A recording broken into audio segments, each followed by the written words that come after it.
পরিকল্পনা হলো একটা ইন্টিগ্রেটেড সোশ্যাল ওয়েলফেয়ার সোসাইটি আমরা বিল্ড আপ করতে চাই, যেখানে আমরা দেখব না তিনি কোন ধর্মের, তিনি কোন এলাকার, তিনি কি পাহাড়ের না সমতলের, এগুলো আমরা দেখব।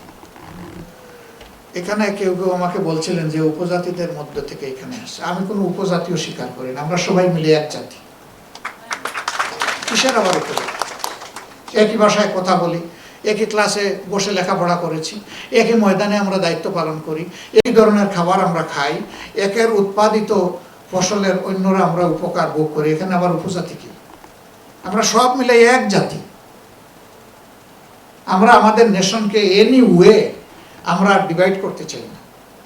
আমরা একটা ইউনাইটেড নেশন এবং সোসাইটি চাই। এটা না হওয়া পর্যন্ত এই দেশ সামনের দিকে মুভ করবে না।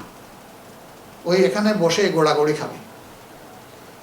ডিভিশন যেখানে, ফ্রিকশন সেখানে, আর যেখানে ইউনিটি সেখানে কোলাবোরেশন থাকে।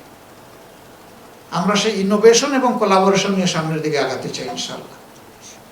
তাহলে আমাদের প্রথম অঙ্গীকার হচ্ছে আমরা জাতিটাকে ঐক্যবদ্ধ করার যত চেষ্টা আছে সব করব ইনশাআল্লাহ। আপনারা কি আমাদেরকে একটু এই ব্যাপারে দোয়া দিতে সমর্থন করতে রাজি আছেন? Thank you so much. আমাদের 2 নম্বর যে এই যে ডিসপ্যারিটি 1600 কত টাকার বেতন, 16,000 কত টাকার বেতন, এটা দিয়ে এই সভ্য সমাজের শহর এলাকায় খুবই সাদামাটা একটা বাসাও তো ভাড়া করা যাবে না। তার ইউটিলিটি চার্জ আলাদা করে রেখে দিলাম, শুধু বাসা ভাড়ার নিডটাও ফুলফিল হবে না। তো এই যারা মন উজাড় করে সোসাইটিকে সব কিছু দিবেন, তাদের মিনিমাম নিডটা দেখতে হবে না? পুলিশের বেতন যদি 25,000 হয়, তো রাতের বেলা সে ডাকাতের গুলি খাবে কেন? তার তো এই সার্ভিসটাকে আমাদের একটা রিস্ক সার্ভিস হিসাবে কনসিডারেশনে নিয়ে এমনভাবে তাকে রিমিউনারেট করা উচিত যাতে সে জীবনের যে কোনো ঝুঁকি নিতে প্রস্তুত হয়ে যায়, টাকার জন্য নয়। যে আমার সমাজ আমাকে যে সম্মান দেখাচ্ছে, সেই সম্মানের প্রতিদান আমাকে দিতে হবে। প্রত্যেকটা সার্ভিসে এই আস্থাটা, কনফিডেন্সটা যদি আমরা বিল্ড আপ করতে পারি, আমাদের দেশে প্রচুর রিসোর্স পার্সন আছে এবং দেশের মানুষ সীমাহীন ভালো। সমাজে একটা কথা চালু আছে, আমাদের দেশের মানুষ খারাপ। আমি অ্যাডমিট করি না, আমি টোটালি ডিসএগ্রি করি। এই গত বছর 5ই অগাস্ট একটা পরিবর্তন হয়েছে। তারপরে 3 দিন বাংলাদেশে কোনো সরকার ছিল না, পুলিশ ছিল না, আর্মি ভয়ে ভয়ে মুভ করেছে। সেই সময় বাংলাদেশে সোনার দোকান, ব্যবসাপাতি, ব্যাংক একটাও লুট হয়নি। কিন্তু বহু সভ্য বিশ্ব একটা সুনামি হবে, মানুষগুলা ঘর ছেড়ে চলে গেছে, 24 ঘন্টার মধ্যে ঘর খালি করে উদাও করে লুট হয়ে নিয়ে গেছে, যাদেরকে সবচেয়ে সভ্য বিশ্ব আমরা বলি। এই 3 দিন কিছুই হয় নাই, কোনো সরকার ছিল না এই দেশে। এটা প্রমাণ করে আমাদের দেশের মানুষ অনেক ভালো, আমাদের মতো কিছু রাজনীতিবিদ অনেক খারাপ। এই অনেক খারাপদের কারণেই ভালো মানুষগুলোর জন্য ভালো একটা দেশ, একটা পাটাতন, একটা বীজতলা আমরা তৈরি করতে পারিনি। এই জায়গায় আমাদের কমিটমেন্ট। ওই খারাপ যেগুলা দুর্নীতি পরায়ণ, তাদের আমরা ডাল ধরে টান দিব না, পাতাও ছিড়ব না, ওদের রুট আমরা ধরে টান দেব, মূল ধরে টান দেব, যাতে মূল থেকে দুর্নীতিকে উপড়ে ফেলা যায়। এটা আমাদের অঙ্গীকার এই দেশের প্রতি এবং আমাদের নিজেদের প্রতি। আমরা এখানে থামব না, এটা আমাদের চলবে। এরপরে আমাদের যে জিনিসটা লাগবে, অবশ্যই লাগবে, এখানে সবাই এডুকেটেড, বিভিন্ন ডিসিপ্লিনের মানুষ। একজনকে শুধু জিজ্ঞেস করেছিলাম, তিনি বললেন যে বাংলায় তিনি মাস্টার্স করেছেন। আমি মনে করি এরকম সো মেনি হেয়ার। কিন্তু আপনি দেখবেন যে আপনি যে ডিসিপ্লিনের লেখাপড়া করলেন, সমাজ জীবনে যখন আপনি ইন করবেন, তখন ওই ডিসিপ্লিনের কাজটা আর আপনি খুঁজে পাচ্ছেন। প্রথমে কাজ পাওয়াই কঠিন, তারপরে আপনার ডিসিপ্লিনের সাথে মিলিয়ে কাজ পাওয়া আরো কঠিন। ডাক্তাররা চলে যায় পুলিশের সার্ভিসে, এগ্রিকালচারিস্ট চলে যায় জুডিশিয়ারিতে। তা আমি অবাক হই যে তোমার ডিসিপ্লিনের সাথে তো এটার কোনো মিল নেই। কিন্তু সমাজে কোনো ডিসিপ্লিন না থাকার কারণে তারও ডিসিপ্লিন থাকে না, এটাও এলোমেলো হয়েছে। এর কারণ দুটো।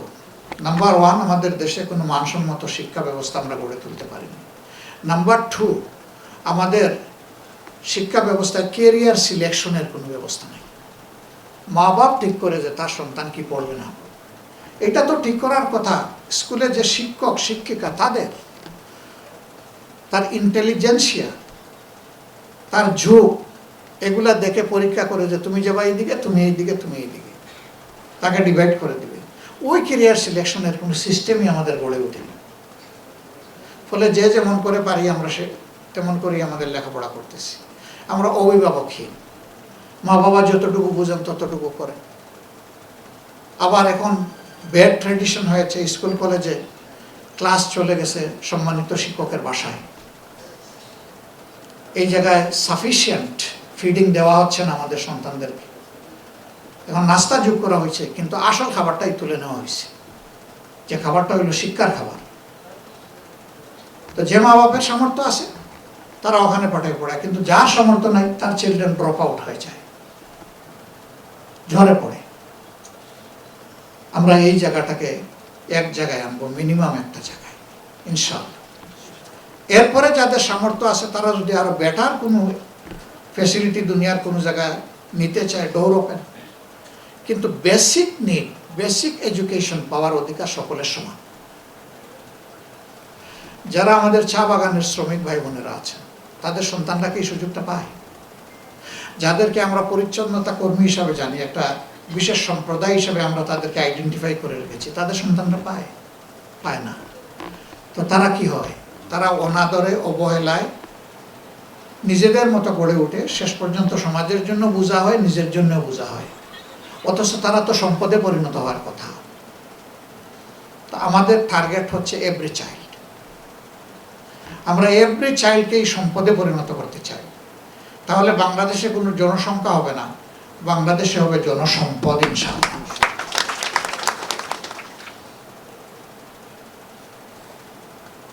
লাস্ট আজকে বলে শেষ করব, এই সব কিছু সম্ভব যদি সমাজে ন্যায় বিচার প্রতিষ্ঠিত থাকে। সোশ্যাল জাস্টিস যদি সমাজে না থাকে, তাহলে কোনো কিছুই অর্জন করা অসম্ভব। যখন সীমা লঙ্ঘন করবে, করাপশন করবে, ক্রাইম করবে, তখন যদি সেটাকে ব্যালেন্স করার ব্যবস্থা না থাকে, তাহলে তো একটার হাত ধরে আরেকটা আগাইতে থাকে। এখন জাস্টিস পয়সা দিয়ে কিনতে হয়, যার পয়সা আছে সে কিনতে পারবে, যার নাই তার কিছুই নেই। she or he has no right to get any minimum justice। এই পর্যায়ে সমাজ চলে গেছে। এই জায়গাটাকেও একটা সমতল লেভেলে নিয়ে আসতে হবে ইনশাআল্লাহ, সবার জন্য যাতে জাস্টিস এনশিওর করা যায়। হেলথ সার্ভিসের এই বেসিক জায়গাটা যদি ঠিক হয়, একজন অলরেডি বলেছেন যে 90% লোড আপার লেভেলে কমে যাবে। আমরা সোলার প্যানেলের কথা একটু এসেছে, এটা জাস্ট একটা মানে দিক নির্দেশনা যে এমনও একটা সলিউশন হইতে পারে। অনেক সময় সেখানে কারেন্টের অনুপস্থিতির কারণে আমরা পারি না সার্ভিস দিতে, গ্রাম লেভেলে আরও একটু বেশি হয় লোডশেডিং। আর আপনাদের কাজটা ম্যাক্সিমাম হলো মফস্বল ওরিয়েন্টেড। তো আমরা ইনশাল্লাহ সরকারে যাবো কি যাবো না, এটা আল্লাহ তাআলার ফয়সালা এবং জনগণের ভালোবাসার ব্যাপার। আমরা যাই না যাই, আগামী 1 বছরের মধ্যে আপনাদের প্রায়োরিটি বেসিসে 100টা ক্লিনিকে আমরা সোলার প্যানেল প্রোভাইড করবো ইনশাআল্লাহ। এটা একটা টোকেন গিফট। আমরা এটা করে অন্যদেরকে আহ্বান জানাবো যে যত সোশ্যাল ওয়েলবিং এন্ড ওয়েলফেয়ার আছে, এটা আমরা একা করবো না, আসেন সবাই মিলে করি। আমরা একটু রাস্তা দেখাইলাম, আপনারাও আসেন। তখন এখানে ভালো কাজে কম্পিটিশন হবে এবং আমরা আনন্দিত হব যে রাস্তাটা আমরা প্রথমে ওপেন করেছিলাম, বাকিরা এখন তারা এগিয়ে এসেছেন। আমরা তাদের প্রতি কৃতজ্ঞ হব, দোয়া করবো তাদের জন্য। সব ভালো কাজ একা কেউ করতে পারবে না, কিন্তু সবাই মিলে সব ভালো কাজ করতে পারবো। আর আপনাদের ভেঞ্চারটা হচ্ছে কমিউনিটি ভেঞ্চার। তো এখানে আমরা কমিউনিটিকে ইনভলভ করতে চাই সকল ভালো কাজে। আর আমরাও এটা থেকে বঞ্চিত থাকতে চাই না। আমরা মোটিভেটর হলাম, প্রমোটার হলাম, কিন্তু আমরা নিজেরা শরীক হলাম না, ওইটাও চাই না। আমরা নিজেরাও এর অংশ হতে চাই। উদাহরণটা এরকম, খেওয়া ঘাটে আগে, এখন তো কমে গেছে, নৌকা চলাচল করতো, এপারে ওপারে মানুষ যাতায়াত করত।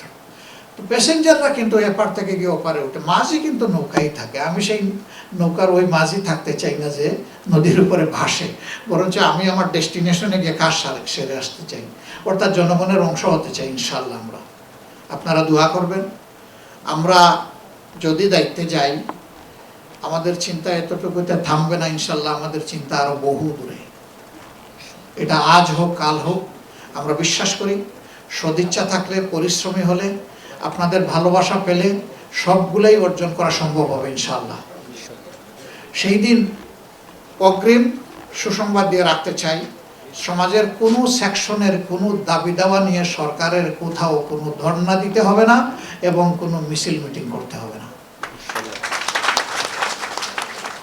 বলবেন তাহলে কি আমাদের বলার অধিকার কেড়ে নেবেন? না না, বলার অধিকার কেড়ে নিব না, বলার দরকার পড়বে না ইনশাআল্লাহ। সরকারের দায়িত্ব হচ্ছে, যারা যে জনগণ আমাকে এই দায়িত্ব দিবে, আপনাকে এই দায়িত্ব দিবে, আপনার দায়িত্ব হচ্ছে সেই জনগণের অধিকার তার ঘরে, তার হাতে পৌঁছে দেওয়া।